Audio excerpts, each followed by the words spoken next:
Hi, I'm Gabriel Smiley, And I'm Elaine Smiley. and we are The Smileys in Zambia.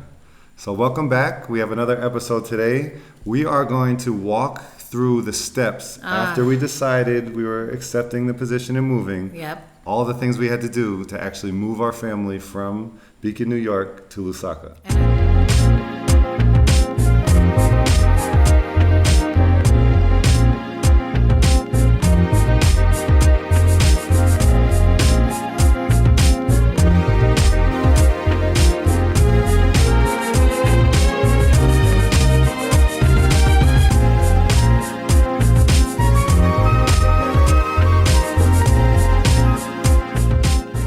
Kind of like made that decision early April of 2021, and it's funny because in early April we had a lot of things going on, like we were all getting ready to have our second COVID shot. I got COVID. You got COVID after I had my appendix removed, which I thought I was going to heal.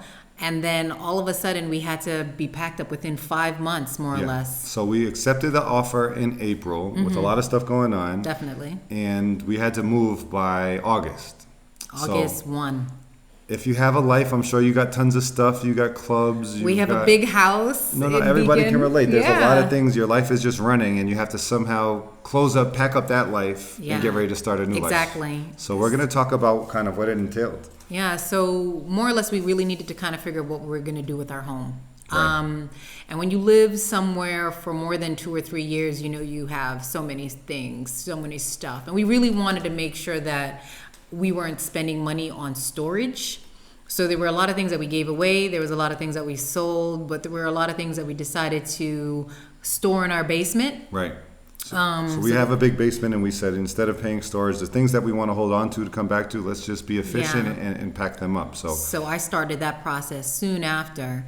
And then we really needed to kind of figure out who was going to help manage the house. Right. And well, before you get there, we decided we're not going to sell the house. We want to have a place to come back to. We didn't want to sell We the think house. it's a great investment, so we were going to rent it. And the market in our town was really strong, so we decided to rent a house. But before you can rent a house, you got to get it rent ready. We were living in my there. It was God. perfect for us. Yeah, but it needed work. It wasn't perfect for us. I really wanted to have the bathroom renovated, the kitchen renovated, all these things, because we were actually planning on doing that even before. Right. That was what we actually planned on doing started the for kitchen. 2022. We actually started a kitchen renovation, and but then we had to kind of expedite the process and get it done right because we wanted to rent it. So we had to fix up the house. Then we had to find the right people. You know, you don't want to just have anybody living in your home and throwing crazy parties or doing this and that. I think we wanted a family. We wanted someone that's going to value the community and the neighbors that we had. We also really wanted to have like more of a connection. So if they had a concern, they can feel comfortable with talking to us as the property owners. So I guess we were both busy. Elaine was busy with some things that we'll get to, but I was busy with the house. We did the whole kitchen, the fence and the porch were falling apart. All these things that like you want to fix, but it's not that urgent. Mm-hmm. And then once you're getting ready to rent, it becomes really urgent. So you know, like all the daddy do's that you say, "Come on, Gabriel, come do that." Is it daddy do's, honey do's? That got a lot, a much bigger priority. And then we ultimately found a property manager and found some tenants, but it was a lot of work to get there. So that was one of the big things we had to do was get the house ready for renting. And then the next big thing that was really crazy that Elaine really took charge in was just packing up all our stuff. Every single thing, everything that we had since we were married and then since we actually had this house. So it was from figuring out what was sentimental that we wanted to bring with us. So, you know, we really wanted to make sure that the kids had their special stuffies or their toys, certain toys, making sure that the holidays are important. We both celebrate, we celebrate Hanukkah and we celebrate Christmas. So having all of the little holiday trinkets that the kids can actually think of, we wanted to make sure we had that. And then just more or less just making sure that things were stored correctly. Yeah. So we kind of had like a process when we were walking through a room. We said, are we bringing it? Are we getting rid of it, or are we storing it? And I think if you can rent your house, we did it like partially furnished. Right. So there were a lot of big pieces. We have a piano. There was a couple of big Dining room tables. big and- items that we really didn't want moved, and I felt like it was still a good feature for the renters, and this was with it. And We'll see what it looks like when we get back. No, gosh. But yes. So yeah, we went room by room, big furniture, small furniture, items, trinkets. Do we keep it in the basement? Do we sell it or give it away, or do we bring it with us? Yeah, And- I mean, when we really started doing the shipping, Gabriel kind of was in charge of, being the point person and kind of like talking what we need to do and how many we should have. I said we needed 3 barrels. We ended up using 2. Well, before we get to the barrels, like we thought we were going to ship our TVs, DHL. We should have shipped the televisions. Trust me, it's much more expensive in Zambia. Well, anyway, the point is that we thought we were going to ship all this stuff air freight or something like that. But then we started getting prices. It's like a lot. $30 per pound. So a TV to ship is like over $400 or something like Yeah. that. So we ultimately said, okay, we're going to do ocean freight, which is much, much cheaper. And we'll have another episode about that. And how long it took. But it meant that certain things you don't want to put on a boat for a couple months. So we used our money to ship ocean freight. And then we had some barrels that Elaine sourced. And we had to fit. Because I'm Caribbean, so I'm used to, having your parents kind of like pack up a barrel and send it over to your family for the holidays or if they needed something. So it's like, why don't we just do a barrel? That's a cool way of doing things. So we packed. Elaine got this vacuum seal kit, and we condensed everything as small as we can. We filled up these barrels. We filled up a bunch of boxes, and we loaded them into the shipping company stuff, and Yeah. everything else got efficiently placed in the basement. And Yeah.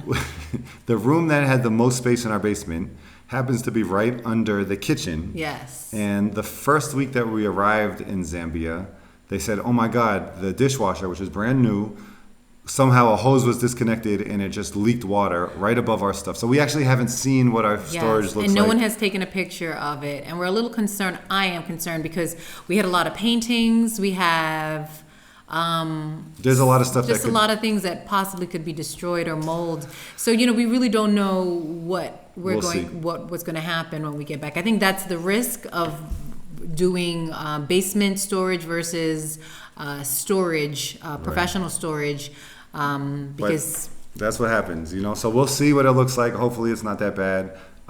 So that was this. So we talked about our house. We talked about all our items. The last thing that we had to do was get all the paperwork for oh my job. God, that was not only the paperwork for your job, but we had to make sure we had all the vaccines. Right. We had to do all of those things sorted because this is during COVID. And I think it's really important to note that if you're planning to go somewhere within 4 to 5 months, all of the travel vaccination companies were closed. They were only doing vaccines, COVID Right. vaccines. So it was really It struggle. was hard to find a travel doctor. Yeah, that could do and that. then also it was very expensive if your insurance wasn't going to cover it. And the guy scammed me. I forget his name, but don't go to him. He's in Poughkeepsie. Anyway, but yeah, so in addition to the shots, we had to get all these items for our trip to get Yeah. a visa or to get a work permit. So we had to get police clearances. We had to get information about our degrees. Yes. And not only, usually in the U.S. when they want information about your degrees, they want your transcript. But in Zambia, they want your actual diploma that Yeah, you they get want to see on the graduation rundown, day. the Like the- breakdown of each class. No, that's what they want in the U.S. In Zambia, they just want the big diploma that, like the decorative thing that people hang on their walls, which I didn't have.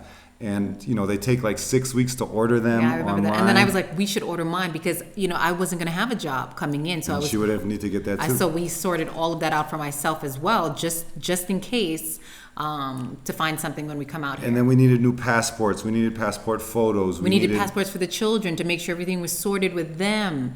And you also have to make sure you have 2 parents when you're trying to get a passport for your child. So there was all this stuff, and then we would send it over to the HR person in Lusaka, and she would say, "This is good, but what about this?" And there was this one scare that came up like really late in the process, where she said, she would keep sending me lists of things I had to submit.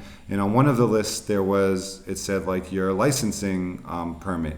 And I am not a guidance counselor. I'm not a school counselor. I don't have that license because I've worked in independent schools. So this was like 3 months into the process, Yeah, a month or it two was a before we had to little leave. nerve-wracking. And I freaked out, like, I don't have this. They're asking for it, I don't have it. But I remember speaking to her on a Zoom chat, and she said, listen, in this country, that's not a requirement at an international school. So luckily that didn't come back to get us. But there was a lot of document pushing and gathering. Exactly. And then also remember, we're also working, we're still trying to maintain the house, we're still having our children. They're going to school, they're doing their clubs. They're doing the clubs. We were doing a homeschooling at the time, so we had kids coming into the house. We had our teacher coming into the house. It was just really a lot. And then this is the time that I gave a very long notice since I was at my company, the organization that I was working at for like almost 8 years. Yeah. So it was really trying to wrap up a lot of things, closing certain accounts at work.